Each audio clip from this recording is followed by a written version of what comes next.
Hey guys, so I have an update on my sleep tech journey. So basically, last night, well, I finished this a couple weeks ago now. I completely finished my A-Step program. So A-Step, for those of you who don't know, is the AASM, which is the American Academy of Sleep Medicine.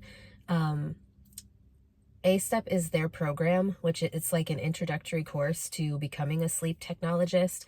And so in order to take the CPSGT or the RPSGT exam, there's certain educational requirements and or clinical experience requirements that you have to attain in order to even apply to take either of the exams. And so I had told you guys in the past that my plan was to first take the CPSGT exam just because that gives me a little bit more time to practice with my skills, gain more knowledge, and become more confident in my role as a sleep tech before I take the RPSGT exam. So right now I'm non-certified, and so I haven't taken any of the exams, but I have now completed fully the A-Step program. So the A-Step program, for those of you who don't know, and I've talked about this in a couple of my other videos, the A-Step program consists of an 80-hour introductory course, which I took the first week of it virtually,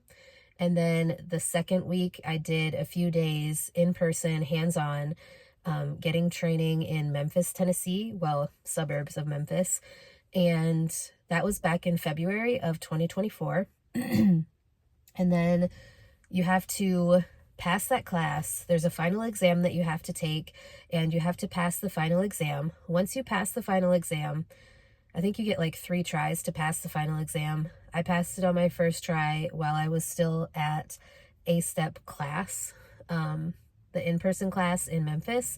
Like that was the second half of the last day of our class down there, was taking the final exam. Because you have like a couple hours to take it, I believe. But anyways, so I did that, passed that, came back, and then of course, after all of that happened is when I got sick with all my liver issues. So I kind of took a break from working on my modules, because once you pass the final exam and you do the class and everything, you have to take, it's like 27 virtual modules where you're basically like learning the same information that you learned in the in-person or virtual A-Step like introductory class, but it kind of goes a little bit more in depth in some points. So I finished the 27 modules on April 19th of 2024, and yesterday I was able to purchase my official transcript. You have to pay like $20 to get the official transcript for the A-Step program, and you need that in order to apply for the CPSGT exam. So basically, you have to pay, it's like $300 to apply to take the CPSGT exam. The CPSGT exam is the very first, it's like the introductory certification. You can have it for 3 years. It is non-renewable, so they basically are giving you 3 years to give you a little bit of extra time to work as a sleep tech, gain experience, study before you take the RPSGT exam. So like I said, I got my official A-Step transcript last night. It cost $20 to buy it. If you are interested in like the cost and things, I can go over more in detail what everything cost, from like the cost of the A-Step class to the final exam to all of these things.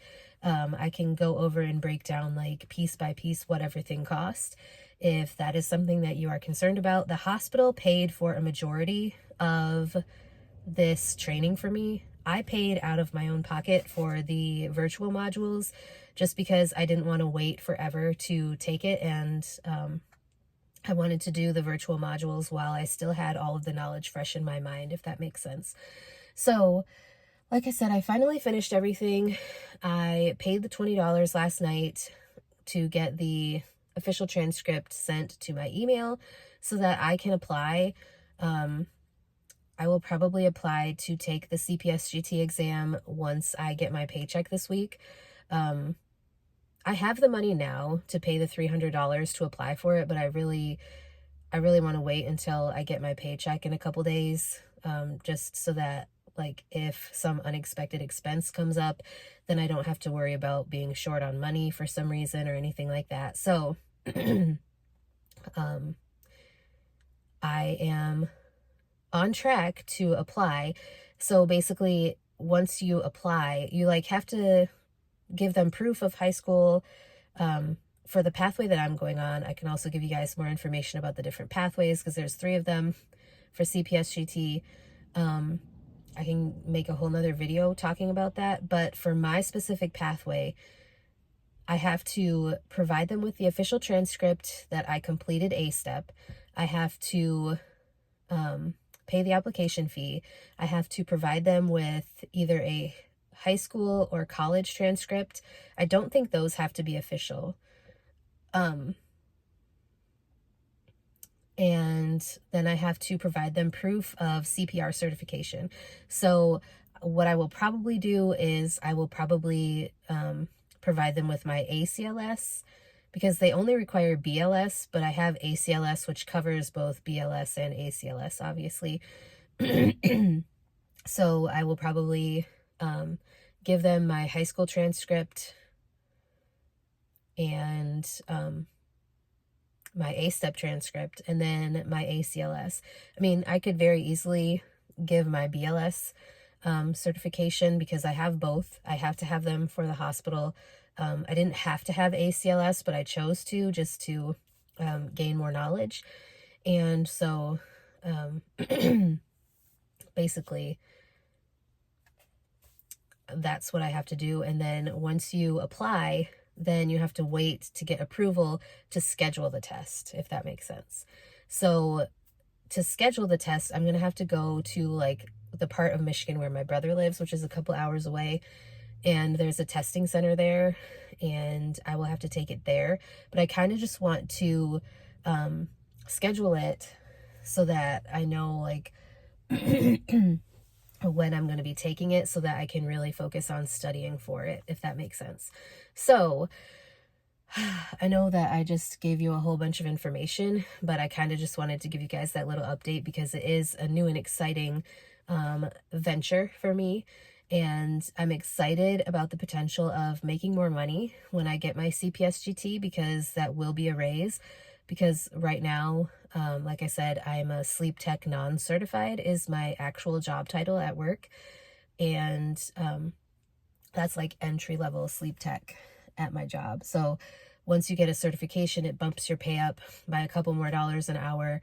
And then once you get registered, it bumps you up even more. So obviously the first step is to get certified, because they want me to do that within a certain number of months of starting at the hospital. So I don't really want to wait much longer to do that. But anyways, I just thought I would give you guys that little update. I hope you guys are having a wonderful day. If you guys have any questions, leave them down below and I will address them in another video. And yeah, I will talk to you guys next time.